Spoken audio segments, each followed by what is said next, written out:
ATN news দেখছেন। আমন্ত্রণ জানাচ্ছি স্বাধীন সংলাপে সৌজন্যে আলোক হেলথ কেয়ার অ্যান্ড হাসপাতাল, সহযোগিতায় বসুন্ধরা মেডিকেল সিটি।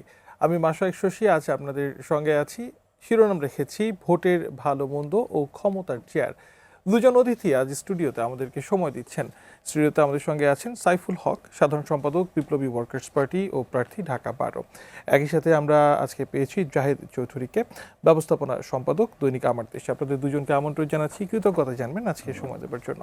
জাহিদ চৌধুরী, আপনি আমাদের শিরোনাম দেখছিলেন, শিরোনামেও আমরা রেখেছি যে প্রজাতন্ত্রের কর্মচারীদের হ্যাঁ না ভোটের ক্ষেত্রে ইসির একটি নির্দেশনা আজকে এসেছে এবং সেখানে রিটার্নিং কর্মকর্তাকে দেওয়া চিঠিতে নির্বাচন কমিশন বলছে যে প্রজাতন্ত্রের কর্মে নিয়োজিত কোনো ব্যক্তি গণভোটের বিষয়ে জনগণকে অবহিত বা সচেতন করতে পারবেন, কিন্তু কোনো একটি পক্ষ তারা নিতে পারবেন না।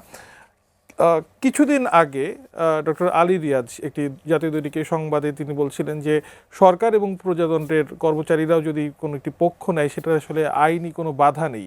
তাহলে আজকে অবশ্য নির্বাচন কমিশন তারা বলছে 2025-এর 21-এর গণপ্রতিনিধিত্ব আদেশ এবং 1972-এর অধ্যাদেশ অনুচ্ছেদ 86 অনুযায়ী এটি দণ্ডনীয় অপরাধ বলছে। কার ব্যাখ্যাটা তাহলে আপনার কাছে গ্রহণযোগ্য মনে হচ্ছে? ধন্যবাদ আপনাকে। আসলে এই গণভোটের প্রচার সরকার করবে কি না, যেদিন সরকার প্রচার করা শুরু করেছে, বিশেষ করে আমাদের মাননীয় প্রধান উপদেষ্টা যখন গণভোটের হায়ের পক্ষে, গণভোটের প্রচার করতে কোনো বাধা নেই। এখানে একটা জিনিস স্পষ্ট যে দেখেন, গণভোটের প্রচার করতে কোনো বাধা নেই, কিন্তু গণভোটে হা না নায়ের পক্ষে অবস্থান নেবে এটা নিয়ে শুরু থেকে একটা বিতর্ক আছে। বিশেষ করে আমাদের প্রধান উপদেষ্টা যেদিন বক্তব্য দিয়ে জাতির উদ্দেশ্যে মেসেজ দিলেন, যেদিন ভাষণ রেকর্ড প্রচারিত হলো, তারপরে আমরা দেখলাম যে উপদেষ্টারা বিভিন্ন জায়গায় এটা নিয়ে ক্যাম্পেইন করছেন, বিভিন্ন জেলায় ক্যাম্পেইন করছেন এবং তারা সুনির্দিষ্টভাবে হায়ের পক্ষেই ক্যাম্পেইন করছেন। এবং আপনি যথার্থই বলেছেন, এটা ডক্টর আলী রিয়াজ, যিনি ঐকমত্য কমিশনে সহসভাপতি ছিলেন এবং এখন বিশেষ সহকারী উপদেষ্টার পদমর্যাদায় সরকারের প্রধান উপদেষ্টার বিশেষ সহকারী দায়িত্ব পালন করছেন, উনি এটা ইনিশিয়েট করেন এবং এরপরে সরকারের লেভেলে এটা হয় এবং এই বিতর্কটা কিন্তু চলছিল। আজকে এসে নির্বাচন কমিশন একটা ভিন্ন একটা অবস্থান নিল এবং সরকারের ব্যাপারে নির্বাচন কমিশন কোনো মন্তব্য করেনি, বাট প্রজাতন্ত্রের কর্মচারীর ব্যাপারে যে মন্তব্য করেছে, আপনি যথার্থই বলেছেন, 2025-এর 21 দ্বারা গণপ্রতিনিধিত্ব আদেশ, যেটা গত বছর আমরা ফাইনালি রেটিফাই করে কারেক্টেড করে অনেক বিষয়ে সংযুক্ত বিযুক্ত করার পর এটা ফাইনালাইজ করা হলো। সেখানে আমরা জানি যে এটার ব্যাপারে সুনির্দিষ্ট ধারায় উল্লেখ করে তারা আজকে যে নোটিফিকেশন করেছে, আপনি যথার্থই বলেছেন যে এখানে বলা আছে এর বাইরে 72-এর অনুচ্ছেদ মানে আরপিও। তাহলে ডক্টর আলী রিয়াজ কিছুদিন আমার মনে হয় আজকেও যদি তিনি কোনো অনুষ্ঠানে যেয়ে থাকেন, আজকেও তার আগের অবস্থান থেকে যে সরে এসেছেন, ব্যাপারটা কি এমন? বা তিনি যে বলছিলেন প্রজাতন্ত্রের কর্মচারীরাও করতে পারবেন, আইনি ব্যাখ্যার জায়গাতে তিনি বলছিলেন এটা যে বিরোধপূর্ণ এটা কেউ দেখাতে পারবে না, সেটা কি তাহলে এখন এই মুহূর্তে আসলে যখন তফসিল ঘোষণা হয়ে যায়, আপনি জানেন যে এখানে নির্বাচন কমিশনই এই বিষয়ে, নির্বাচন সংক্রান্ত বিষয়ে সর্বময় ক্ষমতার অধিকারী এবং তারা যা বলবে এইটাই চূড়ান্ত বলে ধরে নিতে হবে। যদি এটার কোনো চ্যালেঞ্জের বিষয় থাকে তাহলে এটা কোর্টে যেতে হবে, এর বাইরে যাওয়ার কোনো পথ নেই, কারণ নির্বাচন কমিশনের সিদ্ধান্তই চূড়ান্ত সিদ্ধান্ত, তার উপরে আপনি যেতে পারেন, সুপ্রিম কোর্ট আছে, এখানে কেউ চাইলে যেতে পারেন। এটা তারা আজকে সুস্পষ্ট করে এখানে যে ধারাগুলো উল্লেখ করে, নোটিফিকেশনটা আমার সামনেও আছে, এটার কপি আমি দেখছিলাম, যে এখানে বলা হয়েছে এবং কারা পারবে না এবং কনসার্ন সবার কাছে এটা পাঠিয়ে দেওয়া হয়েছে এবং এটা বলা হয়েছে দণ্ডনীয় অপরাধ। এবং কমন সেন্সেও, যেটা আইনের একটা কথা সবসময় বলা হয় যে আইনের একটা মুখ্য বড় অংশ হলো একটা কমন সেন্স। তো আপনি হানা ভোট করবেন এমন একটা জায়গায়, এমন একটা পজিশনে আছেন, এখানে যদি আপনি একটা পক্ষ থাকেন তাইলে আর ভোটের দরকার হতে পারে কি, যিনি রেফারির ভূমিকা অবতীর্ণ থাকবেন, বিশেষ করে নির্বাচনী কর্মকর্তা যারা, তারা তো ওই সময় টোটালি সুস্পষ্টভাবে বলছে যে এটা প্রভাবিত করতে পারে। আপনি নিশ্চয়ই, আমি এখানে ইলেকশন কমিশনের স্ট্যান্ডের সাথে আমি একমত পোষণ করি ব্যক্তিগত। আমি আরেকটা বিষয় আপনার একটু দৃষ্টি আকর্ষণ করতে চাই এই প্রসঙ্গেই। আপনি জানেন যে সম্প্রতি অন্তর্বর্তীকালীন সরকারের জাতীয় নিরাপত্তা উপদেষ্টা খলিলুর রহমান, প্রধান উপদেষ্টার বিশেষ সহকারী ফয়েজ আহমেদ তৈয়ব ও নির্বাচন কমিশন সচিব আক্তার আহমেদকে বিমান বাংলাদেশ এয়ারলাইন্সের পরিচালনা পর্ষদের নিয়োগ দেওয়া হয়েছে, তাহলে তাদের এই নিয়োগের ফলে তারাও কি প্রজাতন্ত্রের কর্মচারী হিসেবে এখন গণ্য হচ্ছেন? এইটা দেখেন, এই নিয়োগের পরে এটা নিয়ে একটু কথা উঠছে এবং এটা নিয়ে কিন্তু মিডিয়াতে আলোচনা আছে, মানে এই তিনজন যে কি তাহলে আসলে এখন কনফ্লিক্ট অফ ইন্টারেস্ট হয় কিনা। কারণ এর আগে আমরা মুহিত সাহেব যখন বিমানের দায়িত্ব দেওয়া হয়েছিল এবং তখন আমাদের বিমান উপদেষ্টা যিনি, তাকে যখন পর্ষদে অন্তর্ভুক্ত করে বশির সাহেবকে যখন অন্তর্ভুক্ত করা হলো, তখনও কিন্তু এই কোয়েশ্চেনটা আসছিল।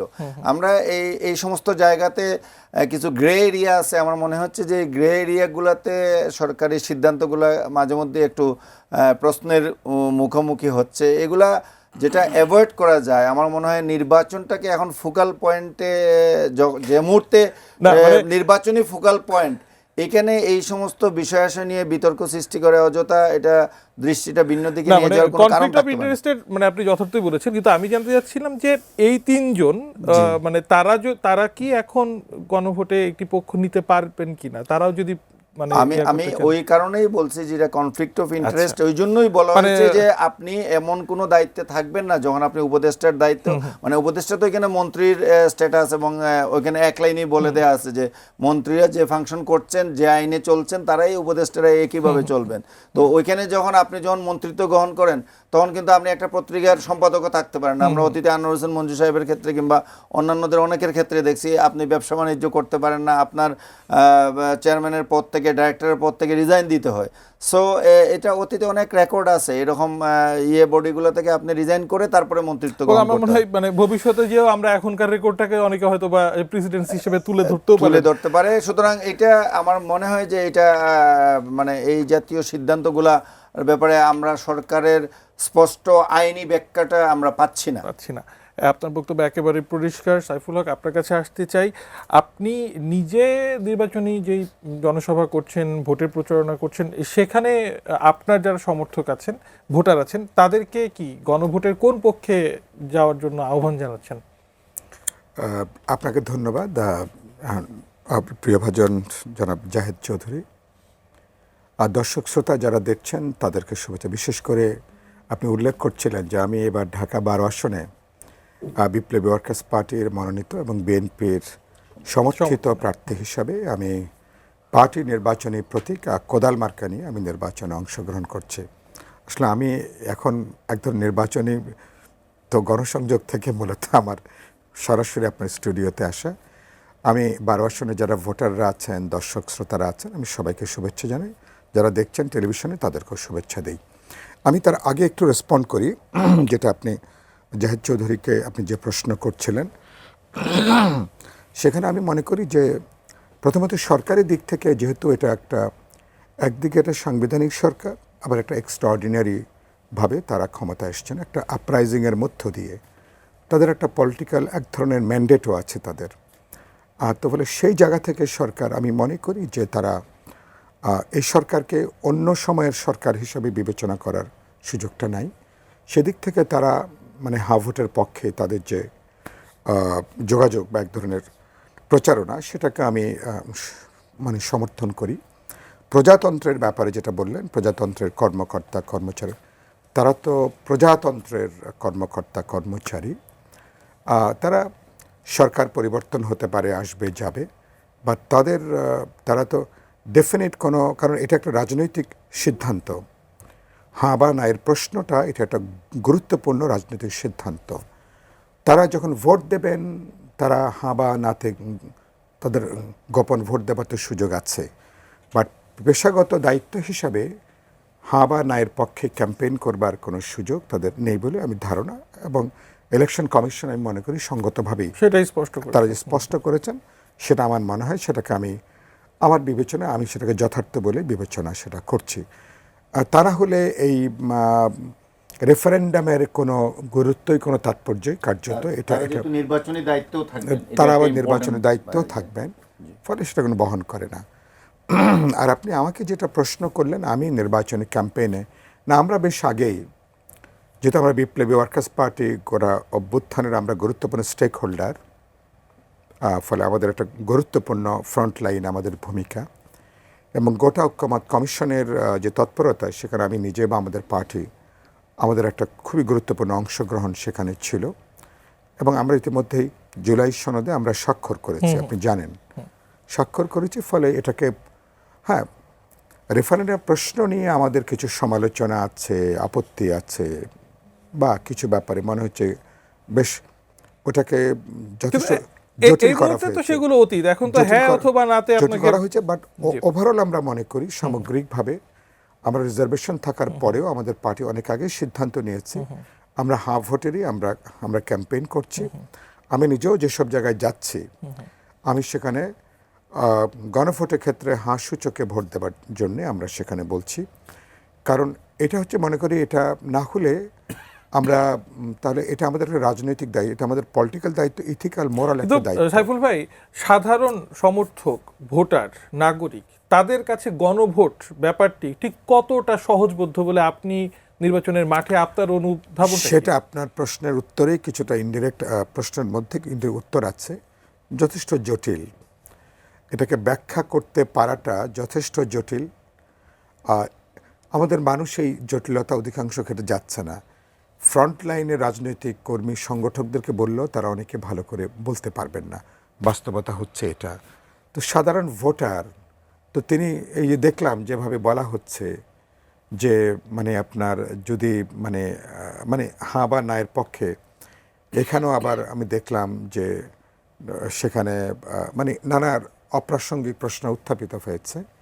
মানুষের মধ্যে বিভ্রান্তি আছে।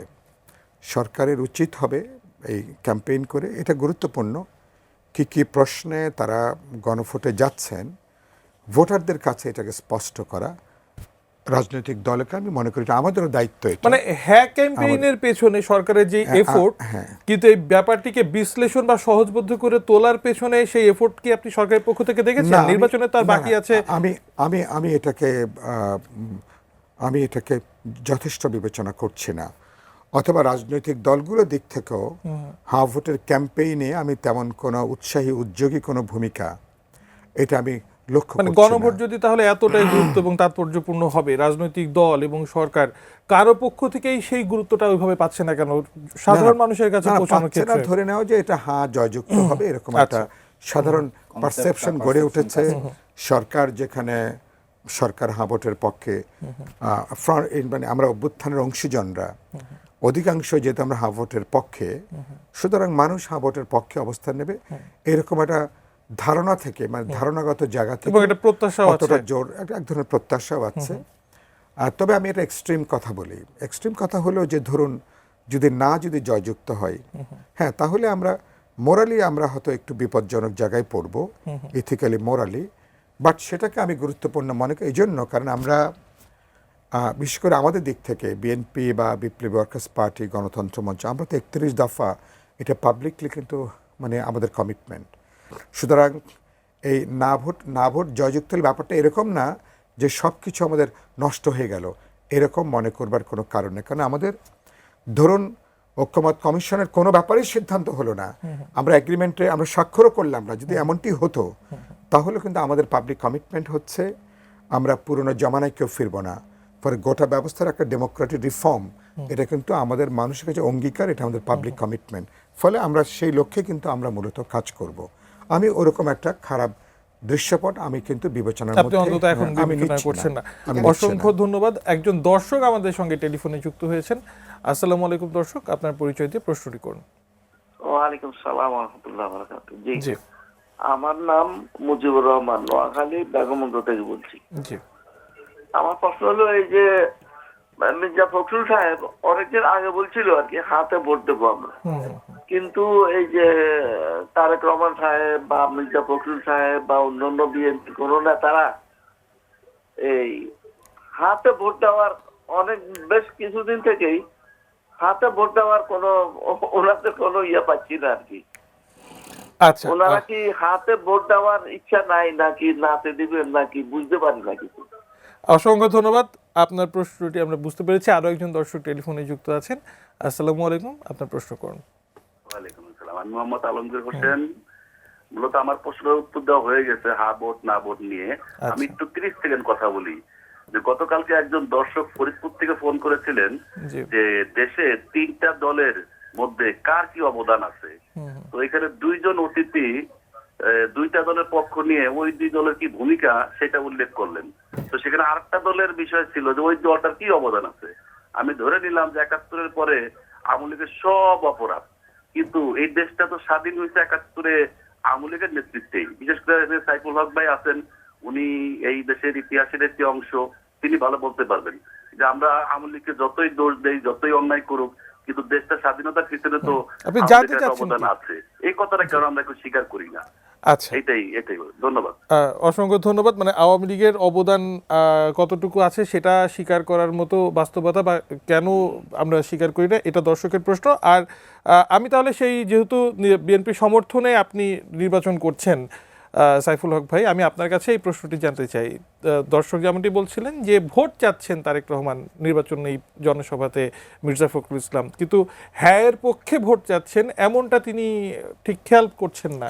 না, আপনারও কি একই পর্যবেক্ষণ? না না না, আমি মনে করি ইতিমধ্যেই বিএনপির নীতি নির্ধারণী জায়গা থেকে একাধিকবার বলা হয়েছে যে বিএনপি হাস্যচোখেই তারা ভোট দেবেন। এটা হ্যাঁ, এখন বলতে পারেন যে এটা হয়তো যথেষ্ট মনে হচ্ছে না, যেহেতু ওই যে বললাম না, না, আপনি সাম্প্রতিক কোনো জনসভাতে মির্জা ফখরুল ইসলাম আলমগীর বা তারেক রহমানকে বলতে না, শুনেছেন? আমি বিএনপি দিকে তো একাধিক স্টেটমেন্ট দেখেছি, গত কয়েকদিনে হয়তো দেখিনি, কিন্তু একাধিকবার এটা আমি দেখেছি।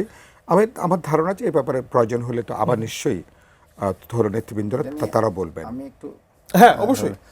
আমি একটু বলতে চাই যে দেখেন এখানে ঝামেলাটা কোথা থেকে সৃষ্টি হয়েছে এবং কারা সৃষ্টি করলেন, এই প্রশ্নটা কিন্তু আমি বারবারই উত্থাপন করছি। আপনার সংসদ দীর্ঘ আলোচনা, 1 বছর থেকে আপনারা এই নিয়ে আলোচনা করলেন, আলোচনা করার পর সবাই এগ্রিড হলেন।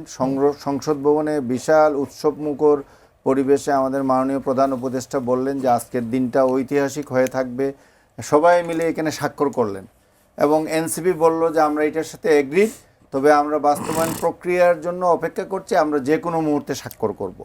তো তাইলে সেটা করে, কিন্তু এই সব কিছু আপনারা এগ্রিড হলেন। তো এগ্রিড হওয়ার পর আপনি যখন এই আদেশ জারি করলেন, এই আদেশ জারির ক্ষেত্রে দেখা গেল আপনি এগ্রিড পয়েন্টের বাইরে চলে গেলেন, আপত্তিগুলো অগ্রাহ্য করা হলো আর কি। আপত্তিগুলো অগ্রাহ্য করা না, আপনি এক জায়গায় যখন একটা এগ্রিমেন্টে পৌঁছেন, এগ্রিমেন্টটা একতরফাভাবে সরকার যদি আপনার এখানে রেফারির ভূমিকা পালন করে থাকে, এই ডক্টর আলী রিয়াজ কিংবা ঐক্যমত্য কমিশন যদি রেফারির ভূমিকা পালন করে থাকেন, তাইলে উনি কেন খেলা শেষ হয়ে যাওয়ার পর, সিদ্ধান্ত হয়ে যাওয়ার পর এরপরে আপনি আপনার সিদ্ধান্ত আবার পাল্টালেন?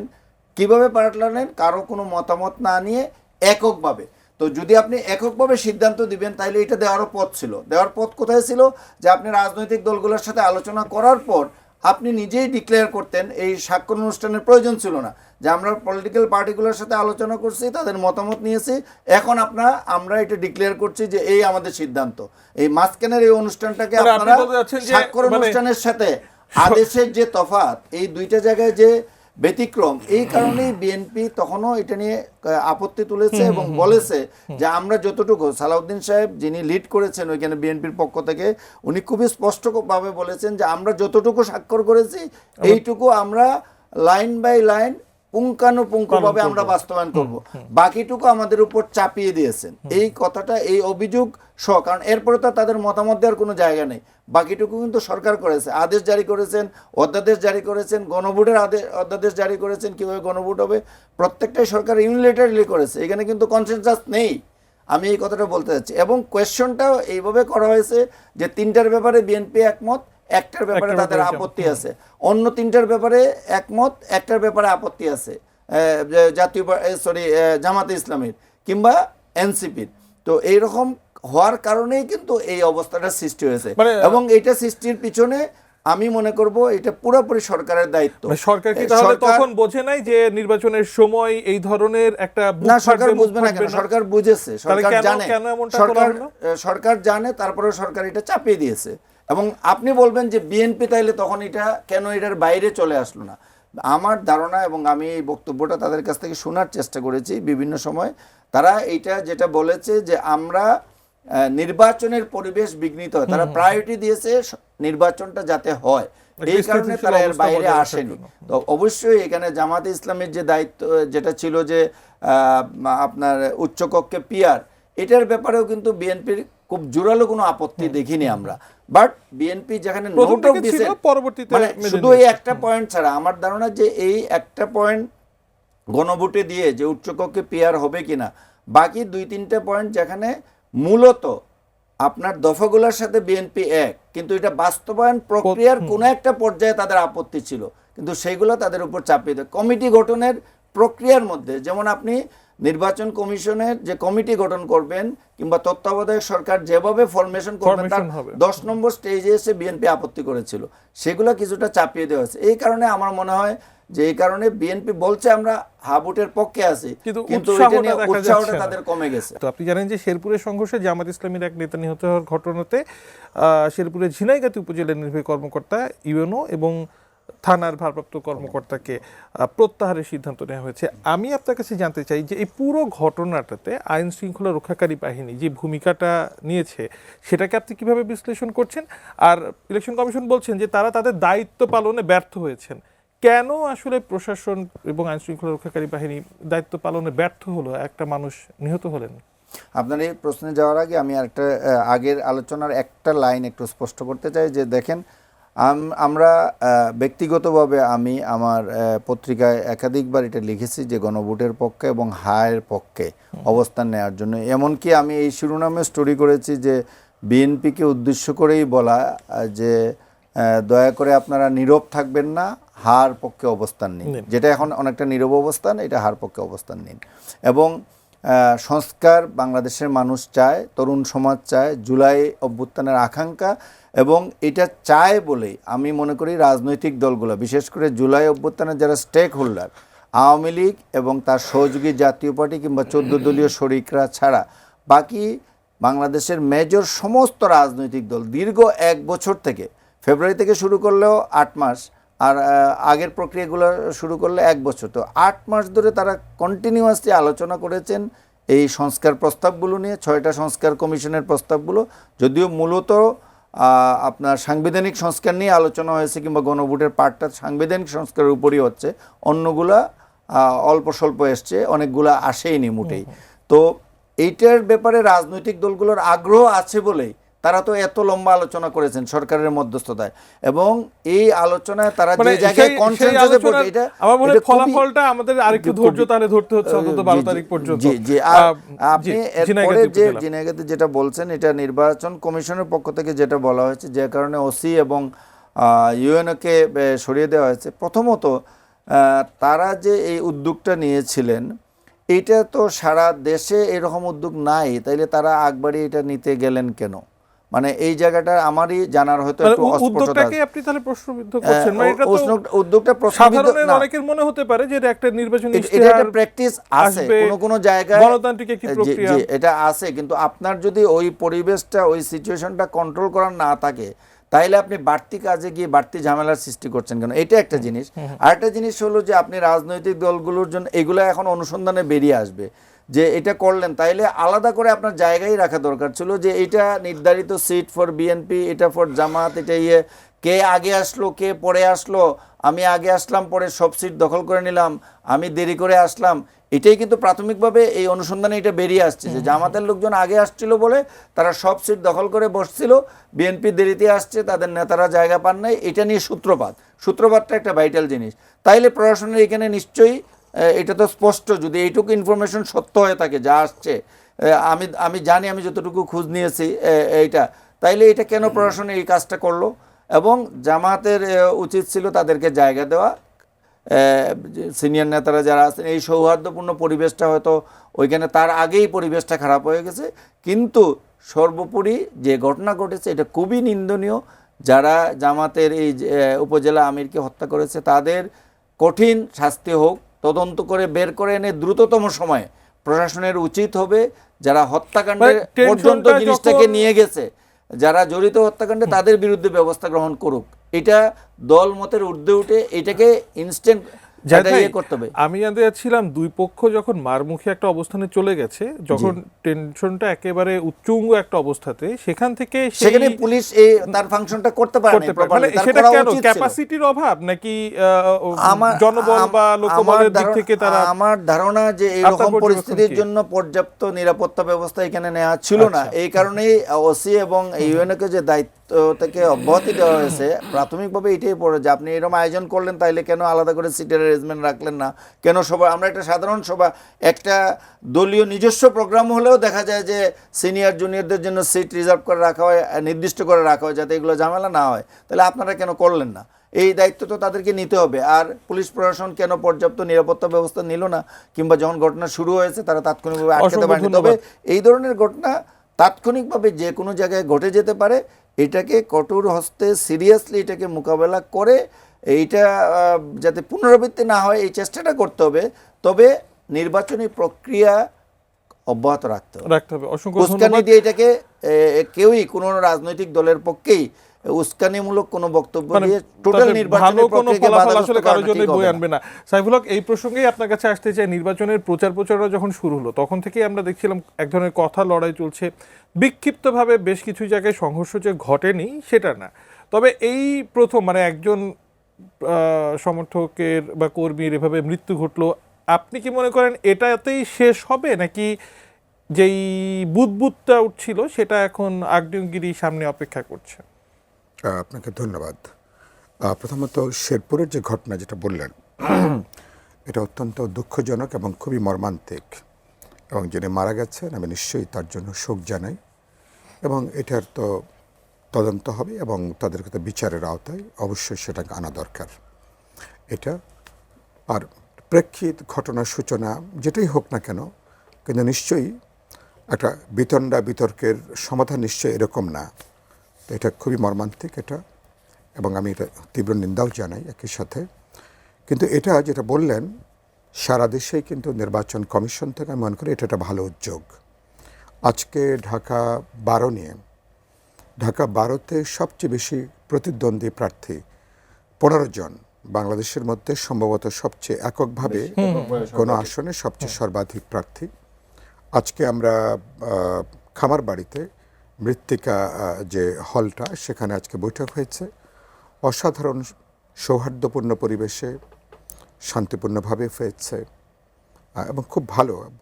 সামনের আসনগুলো যারা প্রার্থী তাদের জন্য সংরক্ষিত ছিল, তারা বসার পরে তারপরে এরপরে অন্যরা বসবেন, এটা স্বাভাবিক। এটা তো এটা মানে এটা তো স্বাভাবিকভাবে হওয়া উচিত।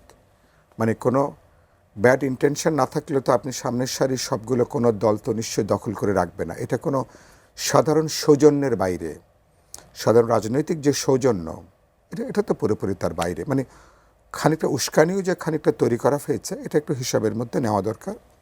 আমি উদ্বিগ্ন যে যেটা আপনি বলছিলেন, এর আগে তো শরীফ ওসমান হাদি ঢাকা 8-এ আমি প্রথম ইলেকশন করতে চেয়েছিলাম, পরে তো আমি ঢাকা 12তে এসেছি, তিনি নিহত হয়েছেন। এরপরে তো আরও অনেকগুলো ঘটনা সংঘটিত হয়েছে, বেশ কিছু জায়গাতে নির্বাচনী সংঘাত চলছে। তবে সারা দেশের 300 আসনের তুলনায় আমি মনে করি এখনও পর্যন্ত কয়েকটা ঘটনা ছাড়া সাধারণভাবে পরিবেশটা ভালো। প্রধান কারণ হলো 17 বছর পরে এবার একটা ভোটের উৎসব হতে যাচ্ছে। মানুষ 3 বার ভোট দিতে পারেনি কার্যত, ফলে মানুষের একটা বিপুল আগ্রহ আছে, প্রত্যাশা। আমি ঢাকা 12তেই দেখছি, আমি যেখানে যাচ্ছি দলের নেতা কর্মী বাইরেও সাধারণ মানুষ তারা কিভাবে আমার সাথে হাঁটছেন, যুক্ত হচ্ছেন, কথা শুনছেন, উৎসাহ, মানে স্পন্টেনিটিটা আমি দেখছি খুব মারাত্মক পর্যায়ে স্পন্টেনিটি। তো এই আমেজটাকে ধরে রাখা দরকার। প্রধান দায়িত্ব আমি বলেছি সরকারের। ইলেকশন কমিশন এককভাবে এটা করতে পারবে না, যদিও তফসিল ঘোষণার পরে প্রধান দায়িত্বটা অফিসিয়াল ইলেকশন কমিশনের। নির্বাচন সংশ্লিষ্ট প্রতিষ্ঠান মন্ত্রণালয় তাদের নলেজের বাইরে গুরুত্বপূর্ণ কোনো সিদ্ধান্ত হবে না। এটাই হচ্ছে রুলসের, মানে রাজনৈতিক দলগুলোর তো একটা ভূমিকা রাখার আছে। কিন্তু সরকারের পলিটিক্যাল উইলটা মনে করি সবচেয়ে গুরুত্বপূর্ণ। আচ্ছা, সরকারের থেকে সরকারের পক্ষপাত দুষ্টতা নিয়ে তো ধরেন বিভিন্ন দলই সমালোচনা করে এসছে। সরকার চেষ্টা হয়তো করছেন একটা পক্ষপাতহীন জায়গা আসার জন্য। সরকারকে এখন একটা বলেন পক্ষপাত দুষ্ট ভূমিকা আসার দরকার। সরকারের পলিটিক্যাল উইলটা হচ্ছে সবচেয়ে গুরুত্বপূর্ণ। তাহলে ইলেকশন কমিশন, রাজনৈতিক দল, ভোটার, জনগণ সবাইকে নিয়ে হচ্ছে কিন্তু ইলেকশনটা এককভাবে রাজনৈতিক দলগুলোর মধ্যে যদি একটা রাজনৈতিক টলারেন্সের সংস্কৃতি না থাকে, ভিন্ন মতকে যদি আপনি শোনার মতন ধৈর্য না থাকে, তাহলে তো সেটা সেই সমাজকে কোনো গণতান্ত্রিক মানসিকতা বলা যাবে না। সেদিক থেকে আমি মনে করি যে পরিস্থিতিটা আছে, কিন্তু কিছু কিছু আশঙ্কা আছে। আশঙ্কা ল এনফোর্সিং এজেন্সিস প্রফেশনালি, যেটা আপনি মানে শেরপুরের ঘটনায় বললেন, প্রফেশনালি তাদেরকে আমরা যথার্থ অ্যাক্টিভ দেখছি না। এখনো পর্যন্ত মানুষের নিরাপত্তায় ঝুঁকি আছে, মানে এখন পর্যন্ত আইনশৃঙ্খলা রক্ষাকারী বাহিনীর নিরাপত্তায় ঝুঁকি আছে। আমি আগামী 3-4 দিনে সবচেয়ে বড় হয়ে উঠবে, আপনি হয়তো আপনারাও আলোচনা করবেন, ভোট কেন্দ্রের নিরাপত্তা। এটা সবচেয়ে বড় ইস্যু হিসাবে আসবে। তো এখানে রাজনৈতিক দলগুলোর মধ্যে এই বোঝাপড়া খুব গুরুত্বপূর্ণ। দেখেন না, ফুটবল খেলার সময় বাচ্চারা একটা ব্যানার ধরে থাকে, সার্বিকভাবে একটা সুষ্ঠু পরিবেশ নিশ্চিত করাটা কঠিন হয়ে দাঁড়ায়। আমি প্রধানত মনে করি যে পরিবেশের দিক থেকে উদ্যোগ, কিন্তু রাজনৈতিক দলগুলো অনেক বেশি দায়িত্বশীল আচরণ করা দরকার। অসংখ্য ধন্যবাদ। তারা দায়িত্বশীল হলে সংঘর্ষটাকে আমরা নিয়ন্ত্রণে রাখা যাবে। জাহিদ চৌধুরী, আপনার কাছে আসতে চাই একেবারে শেষ প্রশ্ন। সাইফুল হক ভাই যেখান থেকে কথাটা শেষ করছিলেন, কিছুদিন পরে ভোট কেন্দ্রের নিরাপত্তার একটি প্রশ্ন আসবে। এখন পর্যন্ত আইন শৃঙ্খলা রক্ষাকারী বাহিনী তাদের সক্ষমতার জায়গা থেকে যেই প্রমাণটা দিয়েছে, আপনি কতটুকু আশ্বস্ত হচ্ছেন একজন সাংবাদিক হিসেবে, পর্যবেক্ষক হিসেবে? দেখেন, এবার বলা হচ্ছে যে আমরা সর্বোচ্চ সংখ্যক এবারে নির্বাচনে আইন শৃঙ্খলা বাহিনী মোতায়েন আছে, সেনাবাহিনীকে সর্বোচ্চ ক্ষমতা দেওয়া হয়েছে, সংখ্যার দিক থেকেও বেশি মোতায়েন করার কথা বলা হচ্ছে, এবং এটা তারা মাত্র 4 দিন আগে এবং নির্বাচনের পরে 4 দিন মাঠে থাকবে। তো তার আগে সাইফুল ভাই যেমনটি বলছিলেন যে এখন থেকে মাত্র 13 দিন আছে, ভোটের সময় সামনে মাঝখানের সময়টুকু রয়ে গেছে। তো 4 দিন যখন সেনাবাহিনী নামবে, আপনি যেটা বলছেন, তো 4 দিন আগে থেকে 4 দিন পরে ওই সময় সেনাবাহিনী এখনো মাঠে আছে, কিন্তু নির্বাচন উপলক্ষে সংখ্যা বাড়বে এবং সেন্টারগুলোতে হয়তো তারা আশেপাশে অবস্থান নেবে। তো তার আগে যে আরো 8 দিন 9 দিন সময়, এই সময়টা একটা সংখ্যা থেকেই যাচ্ছে। এবং আপনি দেখেন যে ওই ভারতে বসে শেখ হাসিনা এবং তার দোসররা সবাই মিলে কিন্তু মিটিং করে, প্রেস কনফারেন্স করে যথারীতি এই নির্বাচন, বিশেষ করে গণভোটটা ঠেকানোর জন্য তারা খুব সক্রিয় রয়েছে, তাদের বক্তৃতায় এই কথাগুলো আসছে।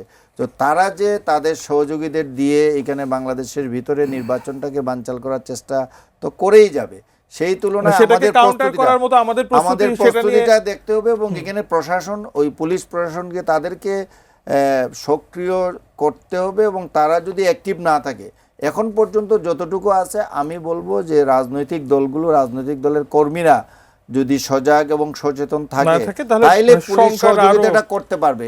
কিন্তু রাজনৈতিক দলগুলো যদি পরস্পরের মুখোমুখি হয়ে যায়, এখানে যদি তারা ভালনারেবল পর্যায়ে নিয়ে আসে পুরো সিচুয়েশনটা, তাইলে শুধুমাত্র আইনশৃঙ্খলা বাহিনী দিয়ে এটা হবে। সাইফুল হক, জাহিদ চৌধুরীর শেষ কথা, নির্বাচন বানচালের প্রসঙ্গ যখন আসলো, আমি এটা দিয়ে আপনার ছোট্ট একটা মন্তব্য নিতে চাই। নির্বাচন বানচালের ষড়যন্ত্র হচ্ছে রাজশাহীতে, আজকে তারেক রহমান বলেছেন, জামায়াতের আমিরও এই কথা বলছেন, আবার মানে জাহিদ চৌধুরী যেমনটি বলছিলেন দেশের বাইরে থেকেও অনেকে চেষ্টা করছে। আপনি মাঠে কি দেখছেন? না, আমি প্রথমত মনে করি, যদি ধরে নিই যে দুটো দলের প্রধান নেতারা যে কথা বললেন, যদি তাদের যদি এরকম আশঙ্কা থাকে, তাহলে পরবর্তী কাজটা কি? পরবর্তী কাজটা হলো এই দলগুলোর অনেক দায়িত্বশীল আচরণ করা, শব্দ বাক্যে এমন কোনো উস্কানি তৈরি না করা। কারণ উপরে নেতারা যদি 1 ইঞ্চি ঢিলে দেন, এটা কিন্তু নিচে যে এটা 1 মাইল এটা হয়ে যাবে। তারা যদি দায়িত্বশীল আচরণ করেন, কারণ আমরা যারা আপরাইজিংয়ের যারা আমরা অংশীদার, অনেকে দেখতে চান যে ইলেকশনটা ফেল করুক, আমরা মারামারি করি, ইলেকশনটা পণ্ড হয়ে যাক, ব্যাপক একটা সহিংসতা হয়েছে, তাতে কিন্তু যারা নির্বাচনে আছেন কোনো পক্ষের কিন্তু লাভ নেই, বরঞ্চ আপনি অন্য পক্ষ কিন্তু লাভবান হবে। আরেকটা হলো এবারকার 17 বছর পরে যে নির্বাচন, এই নির্বাচন যদি প্রশ্নবিদ্ধ হয়, বিতর্কিত হয়, আগামী পার্লামেন্ট বিতর্কের মধ্যে পড়বে, পরবর্তী ইলেক্টেড গভর্নমেন্ট কিন্তু প্রথম দিকে বিতর্ক নিয়ে হাঁটতে এবং হবে সংকট আরো এবং ঘনীভূত হবে। গ্লোবালি এটা নিয়ে প্রশ্ন উঠবে। উঠে আমরা যাবে। এরকম কোনো জায়গায় চাই না। এই জন্য প্রত্যেককে আমি মনে করি আমরা ডিবেট করব, আলোচনা করব, অসংখ্য কিন্তু ধন্যবাদ। আমরা দায়িত্বশীল আমরা আচরণ করব। অসংখ্য ধন্যবাদ সাইফুল হক আপনাকে, ধন্যবাদ জাহিদ চৌধুরী আপনাকেও আমাদেরকে সময় দেওয়ার জন্য ধন্যবাদ জানাচ্ছি। দর্শক আপনাদেরকেও এই সপ্তাহের মতো আজকের মতো বিদায় নিচ্ছি। আগামী সপ্তাহে আবারও দেখা হবে। এটি নিজের সঙ্গে থাকুন।